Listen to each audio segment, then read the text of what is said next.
Hi everyone, मैं Meetu Shukla SPM blogs में आप सबका स्वागत करती हूँ। दोस्तों, आज मैं लेकर के आई हूँ आप लोग के लिए शिव महापुराण की कथा, जो कि प्रसूति शिव महापुराण की कथा है। जो महाराज जी छठे दिन जो कथा बताए थे, वही कथा मैं आज लेकर के आई हूँ। ये कथा का सार यही है कि एक बूढ़े माता पिता हैं, उनको एक लड़का है। कैसे अपने लड़का को छोटे से बच्चे से बड़ा किए हैं और बड़ा करने के बाद शादी ब्याह होता है बच्चे का। जो लड़के हैं उनको दो लड़के होते हैं, और लड़के जब पढ़ने लिखने लगते हैं तो उनके पिता का कैसे तबीयत खराब होता है और कैसे वो अपने पिता का आदर करते हैं और उनका पिता का जो है सो अपने अच्छे से देखभाल करते हैं। सो मैं सारी जानकारियाँ यहाँ पर लेकर के आई हूँ। ये कथा बहुत ही महत्वपूर्ण है, हम लोग को शिक्षा देती है कि कैसे अपने माता पिता को सेवा करना चाहिए, उनका बात मानना चाहिए। तो दोस्तों, ये मेरा वीडियो अच्छा लगेगा तो मेरे वीडियो को आप लोग लाइक करेंगे, शेयर करेंगे, चैनल को सब्सक्राइब करेंगे। ज़्यादा ना देर करते हुए मैं कथा को शुरू कर रही हूँ। तो एक पिता थे जो कि किसान थे, बहुत सरल स्वभाव का थे। सुबह से शाम तक लेकर के अपने खेत में लगे रहते थे। माँ जो थी सो गृहिणी थी, अपने घर के कार्य में परिपूर्ण थी। अपने बच्चे को अच्छे से चाहती थी कि कैसे अच्छे से पढ़े लिखे और पढ़ने लिखने के बाद बड़ा बने। तो ठीक उसी प्रकार हुआ, क्योंकि माता पिता लोग बहुत मेहनत कर रहा था। जब बच्चे बड़ा हो गया, पढ़ लिख लिया, तो बच्चे का शादी के लिए जो माता पिता थे सो बहुत परेशान थे कि अच्छे घर में अच्छे लड़की से शादी हो जाए। बेटे का शादी हो गया।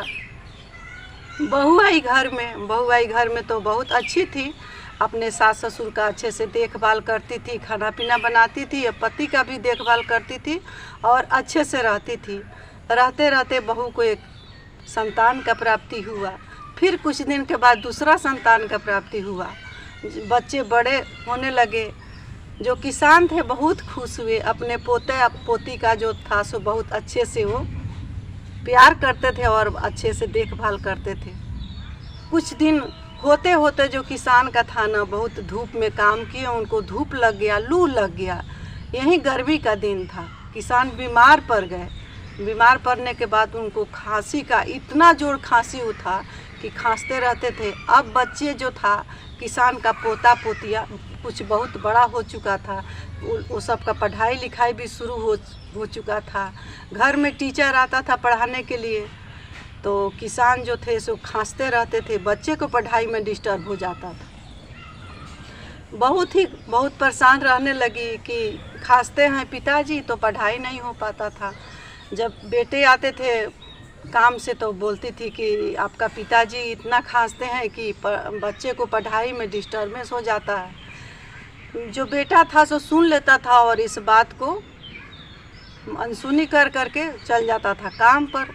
दूसरे दिन फिर शाम को आता था तो बहू कुछ ना कह के ये नहीं कहती थी कि आपका पिता काफ़ी बीमार है, बहुत खांसते हैं, उनका समुचित उपचार है सो किया जाए, उनका सही से सेवा शुश्रूषा होना चाहिए।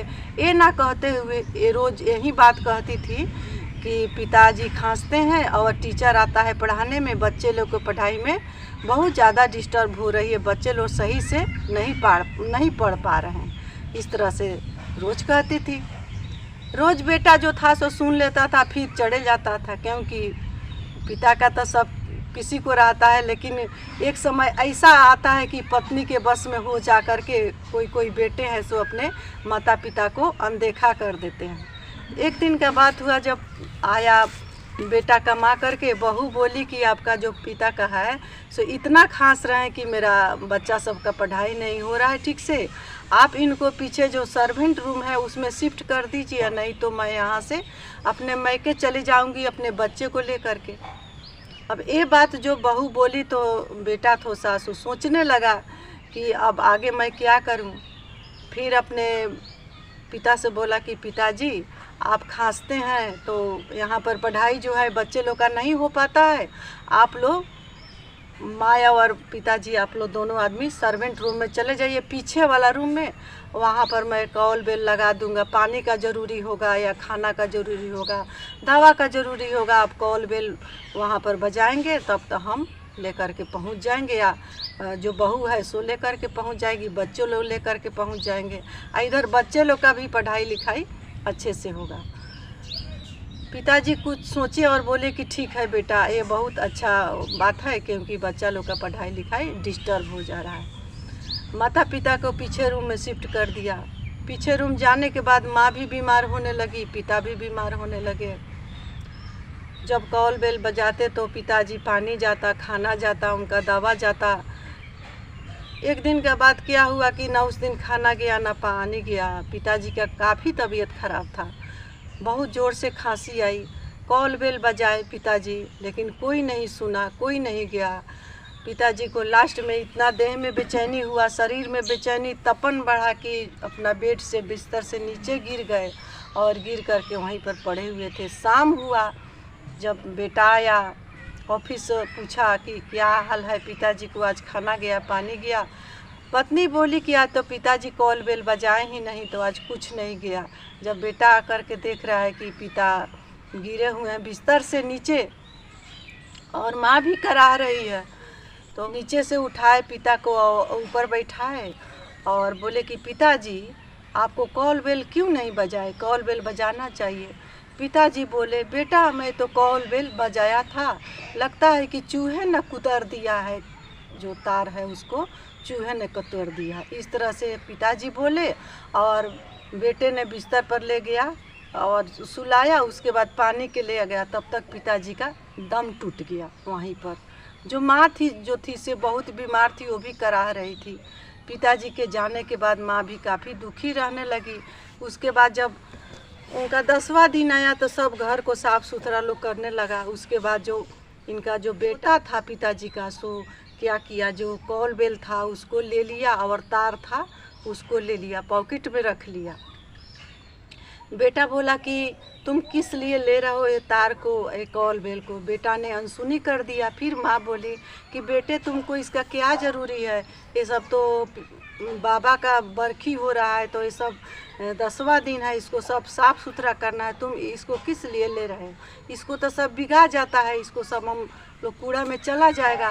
तो बेटा बोला कि नहीं, इसको कूड़ा में नहीं फेंकना है, इसी को तार को मैं रखूँगा और इस जो चौक है इसका जो बोर्ड है इसको दूंगा, और जब आप लोग भी बूढ़े होंगे तब इसी कॉल बेल को लगा करके मैं इसी सर्वेंट रूप में रखूँगा और आप लोग का इसी तरह से मैं सेवा करूँगा। जिस तरह आप लोग अपने पिता को किए हैं उसी तरह से मैं भी आप लोग का सेवा करूँगा। तो दोस्तों, यही है ये कथा का सार। कभी भी अपने बूढ़े माता पिता को आप लोग अनदेखा नहीं करेंगे। अपने बूढ़े माता पिता का जहाँ तक हो सके वहाँ तक सेवा करेंगे और उनको समय से समुचित उपचार, दवा दारू से लेकर कपड़े लता इतना ध्यान देंगे कि उनका कभी कपड़ा गंदा ना रहे। उनका कुछ खाने का मन है तो उनका जो मन का जो मुराद है वो कभी कुछ के लिए तरसते तरसते इस दुनिया से ना चल जाए। एक लोटा पानी के लिए मांगते मांगते ये दुनिया से पिताजी ना चल जाए, उस तरह से आप लोग कभी नहीं करेंगे। अपना माता पिता को भगवान का दर्जा देंगे, क्योंकि माता पिता को जो स्थान है सो ईश्वर से भी बड़ा है। तो दोस्तों, मेरा कथा यहीं तक था। आशा करती हूँ ये कथा से मेरे जितने सनातन भाई बहन हैं उनको काफ़ी सारी सीख मिली होगी। मिलते हैं अगले वीडियो में, तब तक के लिए इतना ही। आप लोग जहाँ भी रहें खुश रहें, स्वस्थ रहें और अपने माता पिता को अच्छे से देखभाल करें। नमः पार्वती पता हर हर।